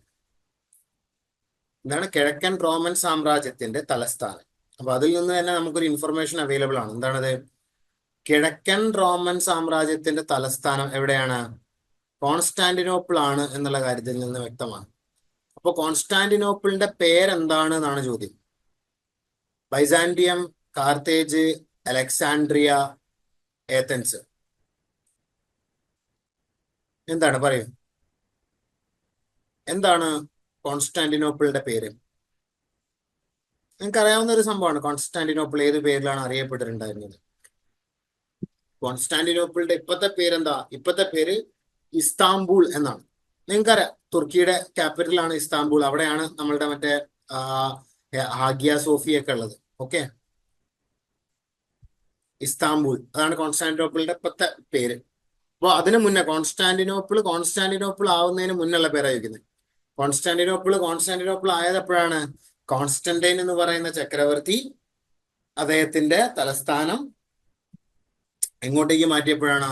കോൺസ്റ്റാന്റിനോപ്പിൾ എന്ന് പറയുന്ന തുർക്കിയുടെ പ്രദേശത്തോട്ട് മാറ്റിയപ്പോഴാണ് അത് കോൺസ്റ്റാന്റിനോപ്പിൾ ആയിട്ട് മാറിയിട്ടുണ്ട്. അദ്ദേഹത്തിന്റെ പേരിൽ നിന്നാണ് കോൺസ്റ്റാന്റിനോപ്പിൾ എന്നുള്ള പേര് കിട്ടിയിട്ടുണ്ടായിരുന്നത്. റോമൻ എംപയർ രണ്ടായിട്ട് ഡിവൈഡ് ചെയ്യപ്പെട്ടിട്ടുണ്ടായിരുന്നു. നിങ്ങളത് പഠിച്ചിട്ടുണ്ടായിരിക്കും. പടിഞ്ഞാറൻ റോമൻ എംപയർ, അതായത് ഫ്രാൻസ്, ഇറ്റലി, അങ്ങനെയുള്ള സ്പെയിൻ, അങ്ങനെയുള്ള പ്രദേശങ്ങളൊക്കെ പടിഞ്ഞാറൻ റോമൻ എംപയറും, കിഴക്കൻ റോമൻ എംപയർ ഇതേപോലെ തുർക്കി, അതുപോലെ അതായത് ഈസ്റ്റേൺ യൂറോപ്പിന്റെ ഭാഗങ്ങൾ, കിഴക്കൻ യൂറോപ്പിന്റെ ഭാഗങ്ങളൊക്കെ കിഴക്കൻ റോമൻ സാമ്രാജ്യത്തിന്റെ ഭാഗമായിട്ട് മാറിയിട്ടുണ്ട്. ഈ ഇസ്താംബൂൾ, തുർക്കി, അങ്ങനെയുള്ള സിറിയ, സിറിയ ഈസ്റ്റേൺ യൂറോപ്പ് അല്ല, പക്ഷെ മിഡിൽ ഈസ്റ്റ് ആണ്. ഇതൊക്കെ സിറിയ, അങ്ങനെയുള്ള പ്രദേശങ്ങളൊക്കെ എന്താണ്? ഈസ്റ്റേൺ റോമൻ എംപയറിന്റെ ഭാഗം. സോ പറയൂ, ഈ eastern Roman empire Byzantine empire എന്നുള്ള പേരിലും അറിയപ്പെട്ടിട്ടുണ്ട് കേട്ടോ. അപ്പോ ഈ കോൺസ്റ്റാന്റിനോപ്പിൾ ആവുന്നതിന് മുന്നുള്ള പേരെന്താണ്? ബൈസാന്റിയം എന്നായിരുന്നു. ഓക്കെ, അപ്പോൾ ബൈസാന്റൈം എന്ന് പറയുന്നത് ഈ മെസപ്പൊട്ടാമിയയുടെ സമയം മുതൽക്കുള്ള പേരാണ്. മെസപ്പൊട്ടാമിയയുടെ സമയം മുതൽക്കുള്ള ഒരു നഗരമാണ് ബൈസാന്റിയം. ആ പ്രദേശമാണ് എന്താവുന്നത്? കോൺസ്റ്റാന്റിനോപ്പിൾ ആയിട്ട് മാറുന്നത്. പിന്നെ ഇതിൽ ഈ പറയുന്ന കാർത്തേജ് ഉണ്ടല്ലോ, കാർത്തേജ് എന്ന് പറയുന്നത് ആഫ്രിക്ക, നമ്മളെ ടുണീഷ്യയൊക്കെ അല്ലെ, ടുണീഷ്യ, മൊറോക്കോ, ടുണീഷ്യ ഈ പ്രദേശങ്ങളുടെ അടുത്താണ് കാർത്തേജ് എന്ന് പറയുന്നത്. അത് നോർത്തേൺ ആഫ്രിക്ക, അതാണ് മൊറോക്കോയുടെ അടുത്ത് വരുന്ന ആ ഒരു പ്രദേശത്തെയാണ് നമ്മൾ കാർത്തേജ് എന്ന് വിളിക്കുക. പിന്നെ അലക്സാണ്ട്രിയ, അലക്സാണ്ട്രിയ എന്ന് പറയുന്നത് ഏതാണ്? അലക്സാണ്ട്രിയ എന്ന് പറയുന്നത് നമ്മളുടെ ഇന്നത്തെ ഈജിപ്തിലാണ് അലക്സാണ്ട്രിയ എന്ന് പറയുന്നത്. ഈ അലക്സാണ്ട്രിയ എന്ന് പറയുന്ന പട്ടണം ഉണ്ടായിരുന്നത് മറ്റാരുമല്ല, അലക്സാണ്ടർ ചക്രവർത്തി തന്നെയാണ്. അലക്സാണ്ടർ ചക്രവർത്തി അദ്ദേഹം ഈ പേർഷ്യൻ എംപയറിനെതിരെയുള്ള യുദ്ധം അദ്ദേഹം നടത്താൻ തീരുമാനിക്കുക. അദ്ദേഹം രാജാവായ സമയത്ത് അദ്ദേഹം ഈജിപ്തിലോട്ട് പോകുന്നുണ്ട്. ഈജിപ്ത് അന്ന് പേർഷ്യക്കാരുടെ കയ്യിലാണ്, ഇറാനിയൻകാരുടെ കയ്യിലാണ്. സോ അവരെ ഡിഫീറ്റ് ചെയ്തുകൊണ്ടാണ് അദ്ദേഹം എന്താക്കുന്നത്, അലക്സാണ്ട്രിയ എന്ന് പറയുന്ന പ്രദേശം പിടിച്ചെടുക്കുന്ന അവിടെ പുതിയൊരു പട്ടണം അദ്ദേഹം ഉണ്ടാക്കുന്നത്. പിന്നെ ഇതിൽ പറയുന്നത് ഏത്തൻസ്, ഏത്തൻസ് അതല്ല, ഏത്തൻസ് ഗ്രീസ് ആണ്. നമ്മൾ ഏത്തൻസിനെ കുറിച്ച് നേരത്തെ ഡിസ്കസ് ചെയ്തു. അപ്പൊ അത് നിങ്ങൾ ഓർത്തിരിക്കുക. കിഴക്കൻ റോമൻ സാമ്രാജ്യത്തിന്റെ തലസ്ഥാനം കോൺസ്റ്റാന്റിനോപ്പിൾ, ആദ്യം അറിയപ്പെട്ടിട്ടുണ്ടായിരുന്നത് ബൈസന്റൈൻ എന്നുള്ള പേരിൽ, ബൈസന്റൈൻ കോൺസ്റ്റാന്റിനോപ്പിൾ ആയിട്ട് മാറി. കോൺസ്റ്റാന്റിനോപ്പിൾ ഇന്ന് ഇസ്താംബുൾ എന്നുള്ള പേരിലാണ് അറിയപ്പെടുന്നത്. അവിടെയാണ് ആഗ്യ സോഫിയ ഒക്കെ ഉള്ളത്. ഓക്കെ, അപ്പൊ അത് നിങ്ങൾ ഓർത്തിരിക്കുക, മറക്കരുത്.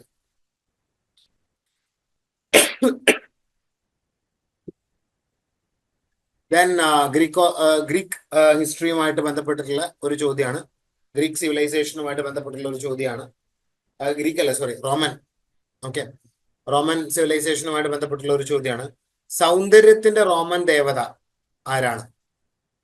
സൗന്ദര്യത്തിന്റെ റോമൻ ദേവത ആരാണ്? ഡയാന, മിനർവ, ശുക്രൻ, പലോന, ആരാണ്? The Roman goddess of beauty ആരാണ്? റോമൻ ഗോഡസ് ഓഫ് ബ്യൂട്ടി എന്നുള്ള പേരിൽ അറിയപ്പെടുന്ന ആരാണ്? ഞാൻ പറയൂ, ആരാണ്? വീനസ് ആണ്, അല്ലെങ്കിൽ ശുക്രനാണ്. അപ്പൊ അത് നിങ്ങൾ ഒന്ന് ഓർത്തിരിക്കുക. ഓക്കെ, സോ ഈ ഒരു ചോദ്യം വന്നിട്ടുണ്ടായത് 2016 2016 തമിഴ് മീഡിയം HSA സോഷ്യൽ സയൻസിന് ചോദിച്ചിട്ടുള്ള ഒരു ചോദ്യമാണ്. എന്താണ് റോമൻ ഗോഡസ് ഓഫ് ബ്യൂട്ടി ആരാണ്? ശുക്രൻ അല്ലെങ്കിൽ Venus.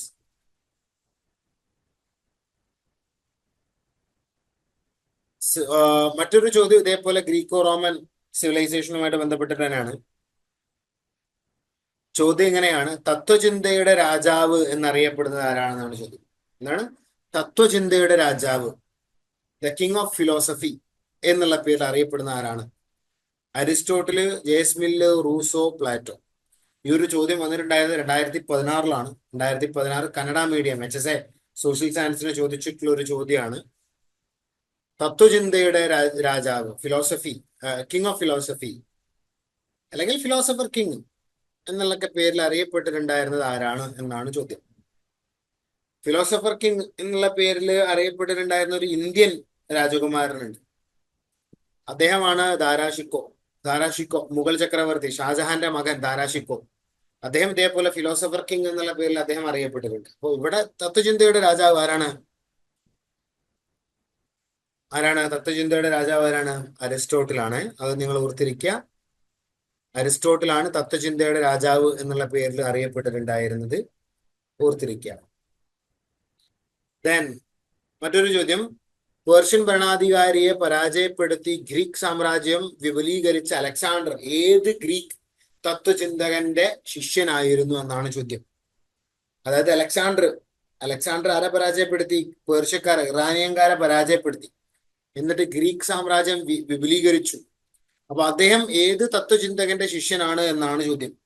2022 Tamil medium HSA social സയൻസിന് ചോദിച്ചിട്ടുള്ള ചോദ്യം.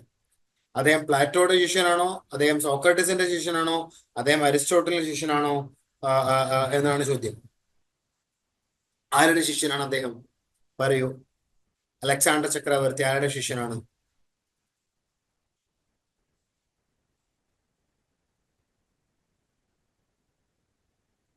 അലക്സാണ്ടർ ചക്രവർത്തി അരിസ്റ്റോട്ടലിന്റെ ശിഷ്യനാണ്. ഓക്കെ, അത് നിങ്ങൾ ഓർത്തിരിക്കുക. അലക്സാണ്ടർ ചക്രവർത്തിയുടെ ടീച്ചർ ആരാണ്? അരിസ്റ്റോട്ടിലാണ്, മറക്കരുത്. ഓക്കെ, ഈ അരിസ്റ്റോട്ടിൽ എന്താണ്? ഗ്രീക്ക് ഹിസ്റ്ററിയുമായിട്ട് ബന്ധപ്പെട്ടിട്ടുണ്ടായിരുന്ന ആളാണ്. അരിസ്റ്റോട്ടിലാണ് നിക്കോമാക്കിയൻ എത്തിക്സ്, പൊളിറ്റിക്സ് അങ്ങനെയൊക്കെയുള്ള പറഞ്ഞിട്ടുള്ള ഫേമസ് ആയിട്ടുള്ള ഒരുപാട് ബുക്കുകൾ എഴുതിയിട്ടുണ്ടായിരുന്നത്. 150ഓളം കോൺസ്റ്റിറ്റ്യൂഷനുകളെ കുറിച്ച്, ഭരണഘടനയെ കുറിച്ച്, ഗ്രീസിലും മറ്റു പ്രദേശങ്ങളിലുള്ള കോൺസ്റ്റിറ്റ്യൂഷനെ കുറിച്ച് പഠിച്ചിട്ടുണ്ടായിരുന്ന ഒരാളാണ് ആര്? ഇദ്ദേഹം അരിസ്റ്റോട്ടിൽ. അപ്പൊ അതും നിങ്ങൾ ഓർത്തിരിക്കുക. അരിസ്റ്റോട്ടിലിന്റെ ശിഷ്യനാണ് അലക്സാണ്ടർ. ദെൻ മറ്റൊരു ചോദ്യം 2022 തമിഴ് മീഡിയം HSS സോഷ്യൽ സയൻസിന് ചോദിച്ചിട്ടുള്ള ഒരു ചോദ്യമാണ്. 1500 മുതൽ 1600 വരെയുള്ള കാലഘട്ടം അറിയപ്പെടുന്നത് ഡാഷ് ഏത് പേരിലാണ്?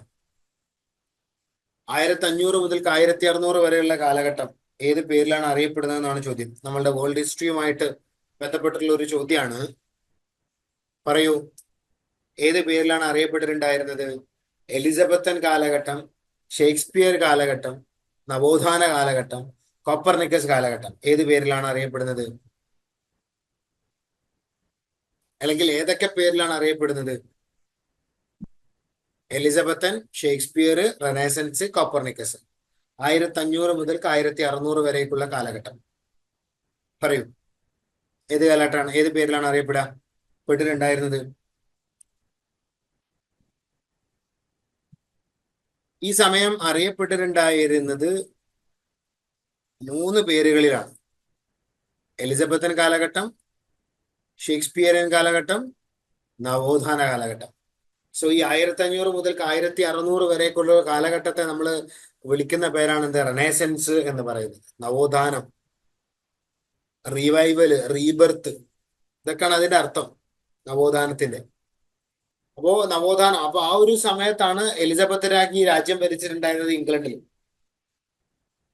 അവരുടെ കാലഘട്ടത്തിലാണ് ഷേക്സ്പിയർ ജീവിച്ചിരുന്നിട്ടുണ്ടായിരുന്നത്. ഷേക്സ്പിയർ ആണ് നിങ്ങൾക്ക് എല്ലാവർക്കും അറിയുന്ന പോലെ മാക്ബത്ത്, അതുപോലെ തന്നെ ജൂലിയസ് സീസർ, റോമിയോ ജൂലിയറ്റ്, അങ്ങനെയുള്ള വിശ്വവിഖ്യാതമായിട്ടുള്ള ഒരുപാട് എന്താ പറയുന്നത് കവിത, ഒരുപാട് ബുക്കുകൾ, ഒരുപാട് ഡ്രാമകൾ എഴുതിയിട്ടുണ്ടായിരുന്ന ആളാണ് ഷേക്സ്പിയർ.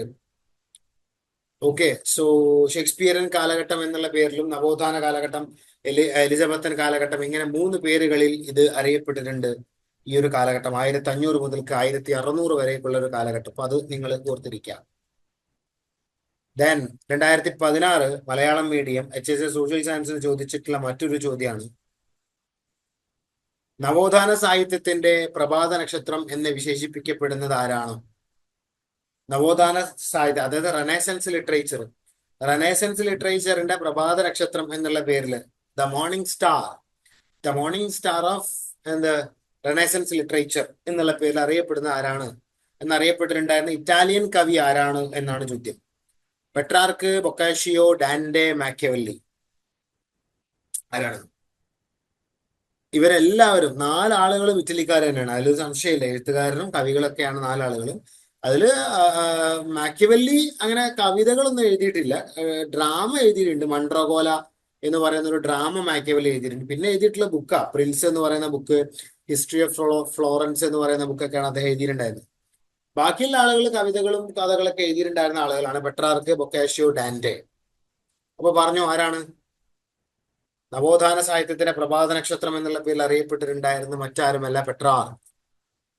ഓക്കെ, പെട്രാർക്കാണ് ആ പേരിൽ അറിയപ്പെട്ടിട്ടുണ്ടായിരുന്നത്. ഓക്കെ, ലോറ എന്നൊക്കെ ഉള്ള ബുക്ക് എഴുതിയിട്ടുണ്ടായിരുന്നത് പെട്രാർക്കാണ്. അപ്പൊ അത് നിങ്ങൾ ഓർത്തിരിക്കുക, മറക്കരുത്.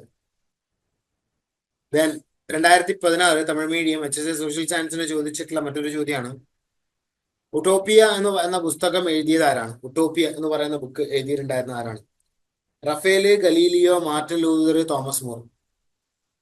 ഇതില് നമ്മൾ നോക്കുകയാണെന്നുണ്ടെങ്കിൽ ഉട്ടോപ്പിയ എന്ന് പറയുന്ന ഉട്ടോപ്പിയ എന്ന് പറയുന്ന ബുക്ക് എഴുതിയത് ആരാണെന്നാണ് ചോദ്യം. റഫേലാണോ?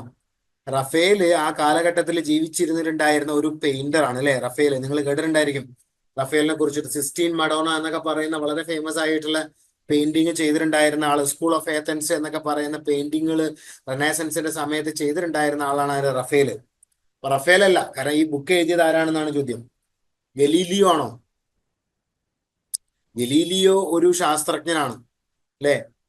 ഗലീലിയോ കണ്ടെത്തിയ ഒരുപാട് കാര്യങ്ങളുണ്ട്. ടെലസ്കോപ്പ് കണ്ടെത്തിയിട്ടുണ്ടായിരുന്നത് ഗലീലിയോ ആണ്. അതുപോലെ തന്നെ പെൻഡുലം ഗലീലിയോ ആണ്. ഓക്കെ, സോ ശാസ്ത്രവുമായിട്ട് ബന്ധപ്പെട്ട ആളാണ് ഗലീലിയോ.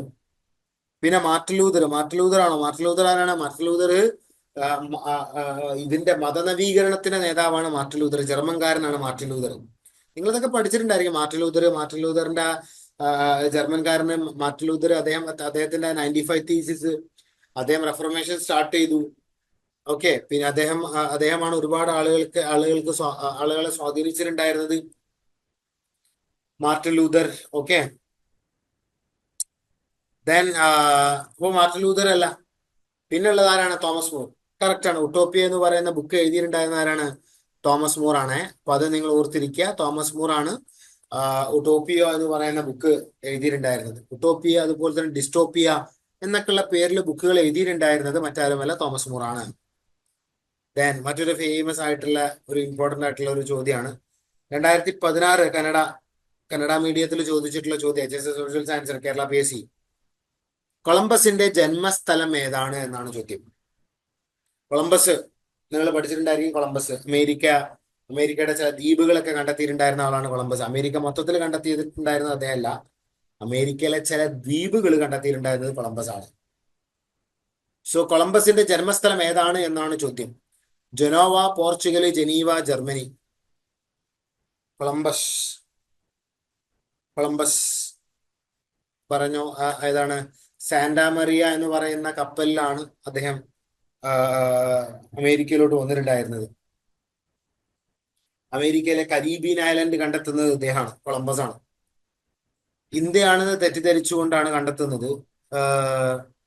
എന്നിട്ട് അദ്ദേഹം എന്താക്കുന്നുണ്ട്? അവിടെയുള്ള ആളുകളെ റെഡ് ഇന്ത്യൻസ് എന്ന് വിളിക്കുന്നുണ്ട്. അപ്പൊ കൊളംബസിന്റെ ജന്മസ്ഥലം ഏതാണ്? ഞാൻ പറയൂ ജോ. കൊളംബസിന്റെ ജന്മസ്ഥലം ജനോവ ആണ്. ജനോവ ഓർത്തിരിക്കുക. ഓക്കെ. ജനോവ ഇറ്റലിയിലെ ഒരു പ്രദേശമാണ് ജനോവ. അവിടെയാണ് കൊളംബസ് ജനിച്ചിട്ടുണ്ടായിരുന്നത്. ജനീവ അല്ല, ശ്രദ്ധിക്കണം. ജനീവ എന്ന് പറയുന്നത് സ്വിറ്റ്സർലാൻഡാ. സ്വിറ്റ്സർലാൻഡില് മതനവീകരണം നടന്നിട്ടുണ്ട്, റെഫർമേഷൻ നടന്നിട്ടുണ്ട്. കാൽവിൻ സ്വിംഗ്ലി എന്ന് പറയുന്ന ആള് ജനീവയില് മത നവീകരണ പ്രസ്ഥാനം നടത്തിയിട്ടുണ്ടായിരുന്ന ആളാണ് സ്വിംഗ്ലി, ജനീവയില്. ഓക്കെ. അപ്പൊ അത് നിങ്ങൾ ഓർത്തിരിക്കുക. ഇദ്ദേഹം കൊളംബസ് ഏത് നാട്ടുകാരനാണ്? ജനോവക്കാരനാണ്. ഇറ്റലിയിലെ പ്രദേശമാണ് ജനോവ. അപ്പൊ അത് നിങ്ങൾ ഓർത്തിരിക്കുക. ദെൻ 95 പ്രബന്ധങ്ങളുടെ രചയിതാവ് ആരാണ്? 95 തീസിസ് എഴുതിയിട്ടുണ്ടായിരുന്നത് ആരാണ് എന്നാണ് ചോദ്യം. 2022 HSS സോഷ്യൽ സയൻസ് തമിഴ് മീഡിയത്തിൽ ചോദിച്ചിട്ടുള്ള ചോദ്യമാണ്. 95 തീസിസ് എഴുതിയിട്ടുണ്ടായിരുന്ന ആരാണെന്നാണ് ചോദ്യം. Martin Luther, Petrarch, Zwingli, Don Quixote. പറയൂ, ആരാണ്? ഞാൻ പറയൂ, ആരാണ് ആ ബുക്ക് എഴുതിയിട്ടുണ്ടായിരുന്നത്? അല്ല, സോറി, ബുക്കല്ല, എസ് എഴുതിയിട്ടുണ്ടായിരുന്നത്. അതായത് ഒരു 95 പ്രബന്ധങ്ങളാണ് അതിൽ ശരിക്കും എഴുതിയിരുന്നത്. അതായത് അന്ന് റോമൻ കത്തോലിക്ക ക്രിസ്ത്യാനിറ്റിയിൽ നടന്നിട്ടുണ്ടായിരുന്ന അഴിമതികൾ എഴുതി കാണിച്ചുകൊണ്ടുള്ള ഒന്നാണ് ഈ 95 തീസിസ് എന്ന് പറയുന്നത്. ഈ 95 തീസിസ് ആണ് ജർമ്മനിയിലെ വളരെ ഫേമസ് ആയിട്ടുള്ള വിറ്റൻബർഗ് എന്ന് പറയുന്ന പ്രദേശത്ത് ഒരു പള്ളിയുണ്ട്, വിറ്റൻബർഗ് ചർച്ച്. ആ ചർച്ചിന്റെ വാതിൽമേലാണ് ഈ പ്രബന്ധം ആണി അടിച്ചു വെക്കുന്നത്. അത് ശരിക്ക് ഇവര് നടത്തി കത്തോലിക്ക റോമൻ കത്തോലിക്ക ക്രിസ്ത്യാനിറ്റിയിലെ പുരോഹിതന്മാരും ബിഷപ്പുമാരും പോപ്പുമാരും എല്ലാവരും ചെയ്തിട്ടുണ്ടായിരുന്ന ഒരുപാട് എന്താ പറയുന്നത്, അഴിമതിക്കെതിരെ ഒക്കെയാണ് അത് ആ 95 തീസിസ് എഴുതിയിട്ടുണ്ടായിരുന്നത്. ലാറ്റിൻ ഭാഷയിലാണ് അത് എഴുതിയിട്ടുണ്ടായിരുന്നത്. ഓർത്തിരിക്കുക, ജർമ്മൻ ഭാഷയിലല്ല, ലാറ്റിൻ ഭാഷയിലാണ് അത് എഴുതിയിട്ടുണ്ടായിരുന്നത്. എന്നിട്ട് ഇദ്ദേഹം പോയിട്ട് അത് ആണി അടിച്ചു വെക്കുകയാണ് ചെയ്തിട്ടുണ്ടായിരുന്നത്. അപ്പൊ അതിൽ അദ്ദേഹം ഒരുപാട് കാര്യങ്ങൾ പറയുന്നുണ്ട്. അന്ന് അന്ന് റോമൻ കത്തോലിക്ക ക്രിസ്ത്യാനിറ്റി ഈ പണം കൊടുത്ത് ഇത് മാപ്പ് വാങ്ങുന്ന പരിപാടിയൊക്കെ ഉണ്ടായിരുന്നു. സെയിൽ ഓഫ് ഇന്റലിജൻസ് ഒക്കെ ഉണ്ടായിട്ടുണ്ടായിരുന്നു. അപ്പൊ ഒക്കെ എതിരെയാണ് എന്താക്കിയിട്ടുണ്ടായിരുന്നത്. അതിനെതിരെയാണ് മെയിനായിട്ട് ഈ 95 തീസിസ് എന്തായിട്ടുണ്ടായിരുന്നത്, എഴുതപ്പെട്ടിട്ടുണ്ടായിരുന്നു. ഓക്കെ. അപ്പൊ അത് നിങ്ങൾ ഓർത്തിരിക്കുക. സോ 95 തീസിസ് ആരാണ്? 95 തീസിസ് രചിച്ചിട്ടുണ്ടായിരുന്ന ആരാണ്? 95 തീസിസ് രചിച്ചിട്ടുണ്ടായിരുന്നത് മറ്റാരുമല്ല, മാർട്ടിൻ ലൂതർ ആണ്. റെഫർമേഷന്റെ നേതാവ്, റെഫർമേഷന്റെ പിതാവ് എന്നൊക്കെയുള്ള പേരിൽ അറിയപ്പെട്ടിട്ടുണ്ടായിരുന്ന മാർട്ടിൻ ലൂതർ ആണ് 95 തീസിസ് എഴുതിയിട്ടുണ്ടായിരുന്നത്. ഓക്കെ. പെട്രാർക്കോസ്, ഇംഗ്ലിയും, ഡോൺ കിനോട്ടൊന്നും അല്ല. നമ്മൾ അവരെ കുറിച്ചിട്ടൊക്കെ പറഞ്ഞു. Okay. Then 2016 HSA Malayalam medium ചോദിച്ചിട്ടുള്ള ചോദ്യമാണ്. പ്രതിമത നവീകരണ പ്രസ്ഥാനത്തിന്റെ വക്താവായിരുന്ന ഇഗ്നേഷ്യസ് ലയോളയുടെ നേതൃത്വത്തിൽ രൂപീകൃതമായ സ്ഥാപനം. പ്രതിമത നവീകരണം, കൗണ്ടർ റിഫർമേഷൻ, അതിന്റെ വക്താവായിരുന്ന ഇഗ്നേഷ്യസ് ലയോളയുടെ നേതൃത്വത്തിൽ രൂപം കൊണ്ട സ്ഥാപനം എന്താണ് എന്നാണ് പേര്. കൗൺസിൽ ഓഫ് ട്രെൻഡ്, ഇൻക്വിസിഷൻ കോടതി, society of Jesus, sale of intelligence. ഈ സെയിൽ ഓഫ് ഇന്റലിജൻസ് ആണ് എന്ത്? പണം കൊടുത്തിട്ട് മാപ്പ് വാങ്ങുക പോപ്പിന്റെ. അപ്പോ ആരും ശിക്ഷിക്കപ്പെടൂല. അതാണ് സെയിൽ ഓഫ് ഇന്റലിജൻസ് എന്ന് പറയുന്നത്. ഇൻക്വിസിഷൻ എന്ന് പറഞ്ഞു കഴിഞ്ഞാൽ ഈ ക്രിസ്ത്യാനിറ്റിക്കെതിരെ, റോമൻ കത്തോലിക്ക ക്രിസ്ത്യാനിറ്റിക്കെതിരെ സംസാരിക്കുന്ന ആളുകളെ അറസ്റ്റ് ചെയ്യുക. ഇപ്പോ എക്സാമ്പിൾ പറഞ്ഞുതരാം. അപ്പോ എക്സാമ്പിൾ മാത്രമാണ്, മാർട്ടിൻ ലൂതറിനെ അറസ്റ്റ് ചെയ്യുക. കാരണം റോമൻ കത്തോലിക്ക ക്രിസ്ത്യാനിറ്റിക്കെതിരെ അദ്ദേഹം ഒരുപാട് കാര്യങ്ങൾ പറഞ്ഞിട്ടുണ്ട്. അപ്പോ അങ്ങനെ പറയുന്ന ആളുകളെ ശിക്ഷിക്കുക. അതിനെയാണ് നമ്മൾ എന്ത് വിളിക്കുക? ഇൻക്വിസിഷൻ കോടതികൾ എന്ന് വിളിക്കുക. കൗൺസിൽ ഓഫ് ട്രെൻഡ്, ഈ സൊസൈറ്റി ഓഫ് ജീസസ്, ഇൻക്വിസിഷൻ, ഇത് മൂന്നും പ്രതിമത നവീകരണം അല്ലെങ്കിൽ കൗണ്ടർ റിഫർമേഷന്റെ ഭാഗമായിക്കൊണ്ട് കത്തോലിക്കക്കാര് കൊണ്ടുവന്നിട്ടുണ്ടായിരുന്ന 3 സംഭവങ്ങളാണ്. കൗൺസിൽ ഓഫ് ട്രെൻഡ് എന്ന് പറയുന്നത് 18 വർഷങ്ങളിലായിട്ട് 3 മീറ്റിങ്ങുകൾ ചേർന്നിട്ടുണ്ടായിരുന്നു. ഈ ക്രിസ്ത്യാനിറ്റിയിലെ കർദിനാൾമാർ അവരെല്ലാവരും കൂടെ ചേർന്നുകൊണ്ട് കത്തോലിക്ക ക്രിസ്ത്യാനിറ്റിയെ ഒന്ന് നവീകരിക്കാൻ വേണ്ടിയിട്ട് അവര് മീറ്റിംഗ് നടത്തിയിട്ടുണ്ടായിരുന്നു. അതിനെയാണ് നമ്മൾ കൗൺസിൽ ഓഫ് ട്രെൻഡ് എന്ന് വിളിക്കുന്നത്. അപ്പൊ അതല്ല, പിന്നെ ഏതാണ്? Society of Jesus. Yes, society of Jesus ആണ് ശരിക്കും എന്താക്കിയിട്ടുണ്ടായിരുന്നത്? ഇഗ്നീഷ്യസ് ലയോള എന്ന് പറയുന്ന ഇറ്റലിക്കാരൻ കൊണ്ടുവന്നിട്ടുണ്ടായിരുന്ന ഒരു ഒരു ഒരു ഒരു ഒരു ഓർഗനൈസേഷനാണ്. ഇതിന്റെ ഒരു പ്രധാനപ്പെട്ട ലക്ഷ്യം കൂടുതൽ ഭാഗങ്ങളിലോട്ട് കത്തോലിക്ക ക്രിസ്ത്യാനിറ്റി എത്തിക്കുക, പ്രൊട്ടസ്റ്റന്റ് ക്രിസ്ത്യാനിറ്റി, അതായത് മാർട്ടിൻ ലൂതർ, സിംഗ്ലി പോലുള്ള ആളുകളുടെ ആശയങ്ങൾ പ്രചരിപ്പിക്കാതെ നോക്കുക, ആളുകളെ അതിൽ നിന്ന് പിന്തിരിപ്പിക്കുക എന്നുള്ളതൊക്കെയാണ് ഈ സൊസൈറ്റി ഓഫ് ജീസസ് ജസ്യൂട്ടുകളുടെ ഒരു പ്രധാനപ്പെട്ട ലക്ഷ്യം എന്ന് പറയുന്നത്. ഈ ജസ്യൂട്ടുകളുടെ പ്രധാനപ്പെട്ട നേതാവിൽ ഒരാളാണ് ആര്? ഈ ഇഗ്നേഷ്യസ് ലയോള. അദ്ദേഹമാണ് അത് സ്ഥാപിച്ചിട്ടുണ്ടായിരുന്നത്. അദ്ദേഹം സ്ഥാപിച്ച സമയത്ത് വേറൊരാൾ കൂടെ അതിന്റെ നേതൃത്വത്തിൽ ഉണ്ടായിട്ടുണ്ടായിരുന്നു. അദ്ദേഹമാണ് ഫ്രാൻസിസ് സേവിയർ. നിങ്ങൾ പഠിച്ചിട്ടുണ്ടായിരിക്കും. ഫ്രാൻസിസ് സേവിയർ ഗോവയിലോട്ട് വന്നിട്ടുണ്ട്. ഗോവയിലാണ് അദ്ദേഹത്തിന്റെ ഭൗതിക ശരീരം സ്ഥിതി ചെയ്യുന്നത്. എല്ലാ 12 വർഷവും അത് ഭൗതിക ശരീരം ജനങ്ങൾക്ക് വേണ്ടി തുറന്നു കാണിക്കാറുണ്ട്. ഇപ്പൊ അടുത്ത് ഒരു മാസം 2 മാസം മുന്നേ അത് നടന്നിട്ടേ ഉള്ളൂ. ഈ ഫ്രാൻസിസ് സേവിയറിന്റെ ഭൗതിക ശരീരം തുറന്നു ഓപ്പൺ ചെയ്ത് കാണിക്കല്. ഓക്കെ, അപ്പൊ അത് നിങ്ങൾ ഓർത്തിരിക്കുക. ഓക്കെ, അപ്പോ സൊസൈറ്റി ഓഫ് ജീസസ് രൂപീകരിച്ചിട്ടുണ്ടായിരുന്നത് മറ്റാരുമല്ല, ആരാണ്? Ignatius Loyola. അത് ഓർത്തിരിക്കുക.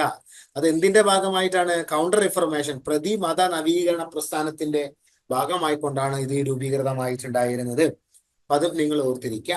ഓക്കെ, കൗൺസിൽ ഓഫ് ട്രെൻഡ് നടന്ന കാര്യം ഞാൻ പറഞ്ഞു. 3 മീറ്റിങ്ങുകൾ നടന്നു. പിന്നെ ഇൻക്വിസിഷൻ കോടതികളുടെ ലക്ഷ്യം എന്താണെന്ന് ഞാൻ നിങ്ങൾക്ക് പറഞ്ഞു തന്നു. പിന്നെ സൊസൈറ്റി ഓഫ് ജീസസ്, അത് ഞാൻ പറഞ്ഞു, കൂടുതൽ ആളുകളിലോട്ട് ഇത് എത്തിക്കുക. ഇതിന്റെ ഭാഗമായിക്കൊണ്ടാണ് ഫ്രാൻസിസ് സേവിയർ ഇന്ത്യയിലോട്ട് വന്നിട്ടുണ്ടായിരുന്നത്. ഇന്ത്യയിൽ നിന്ന് ജപ്പാനിലോട്ട് പോയിട്ടുണ്ടായിരുന്നത്. ഇന്ത്യയിൽ ഒരുപാട് ആളുകളെ കൺവേർട്ട് ഉണ്ട്, എസ്പെഷ്യലി സൗത്ത് ഇന്ത്യയിലെ ഈ മധുര അടുത്തുള്ള മീനവർ കമ്മ്യൂണിറ്റിനൊക്കെ അദ്ദേഹമാണ് കൺവേർട്ട് ചെയ്തിട്ടുള്ളത്. അതിൽ ഒരുപാട് ആളുകളെ ഇദ്ദേഹം കൺവേർട്ട് ചെയ്തിട്ടുണ്ട്, ഫ്രാൻസിസ് സേവിയർ. അത് നിങ്ങൾ ഓർത്തിരിക്കുക. ഓക്കെ, സോ ബാക്കി നമുക്ക് എന്താക്കാം, അടുത്ത ക്ലാസ്സിൽ ബാക്കി ചോദ്യങ്ങൾ ഡിസ്കസ് ചെയ്യാം. സോ ഇതുവരെയൊക്കെ നമ്മൾ ഡിസ്കസ് ചെയ്തിട്ടുള്ള കാര്യങ്ങളെല്ലാം നിങ്ങൾക്ക് മനസ്സിലായിട്ടുണ്ട് എന്നാണ് ഞാൻ ഓർക്കുന്നത്. നമ്മൾ ചോദ്യങ്ങളും അതിന്റെ ആൻസറും എക്സ്പ്ലനേഷനും കാര്യങ്ങളെല്ലാം നമ്മൾ പറഞ്ഞിട്ടുണ്ട്. ഓക്കെ, സോ ഇത് നിങ്ങൾക്ക് എല്ലാവർക്കും യൂസ്ഫുൾ ആയിട്ടുണ്ട് എന്നാണ് കരുതുന്നത്. സോ ഇന്നത്തെ ഈ ഒരു ക്ലാസ് വൈൻഡപ്പ് ചെയ്യാണ്. നമുക്ക് മറ്റൊരു ക്ലാസ്സിൽ ഇതിന്റെ കണ്ടിന്യൂഷനുമായിട്ട് നമുക്ക് ഡിസ്കഷൻ നടത്താം. കുറച്ച് ചോദ്യങ്ങൾ കൂടെ ബാക്കിയുണ്ട്. സോ എല്ലാവരും നന്നായിട്ട് പ്രിപ്പയർ ചെയ്യുക. ഓക്കെ, സോ ഇപ്പോൾ നിങ്ങൾക്ക് ഏകദേശം ഒരു ധാരണ ആയിട്ടുണ്ടായിരിക്കും എങ്ങനെയാണ് ക്വസ്റ്റ്യൻ പേപ്പർ വരിക എന്നുള്ളത്. അതിനനുസരിച്ച് നിങ്ങൾ പ്രിപ്പയർ ചെയ്യുക. കുറച്ച് ഡീപ്പായിട്ട് കാര്യങ്ങൾ ഇപ്പോഴും പഠിക്കാനും വായിക്കാനും ശ്രമിക്കുക. മറ്റൊരു ക്ലാസ്സിൽ നമുക്ക് മീറ്റ് ചെയ്യാം. സോ ഇന്നത്തെ ക്ലാസ് ഇവിടെ വൈൻഡപ്പ് ചെയ്യാണ്. Thank you.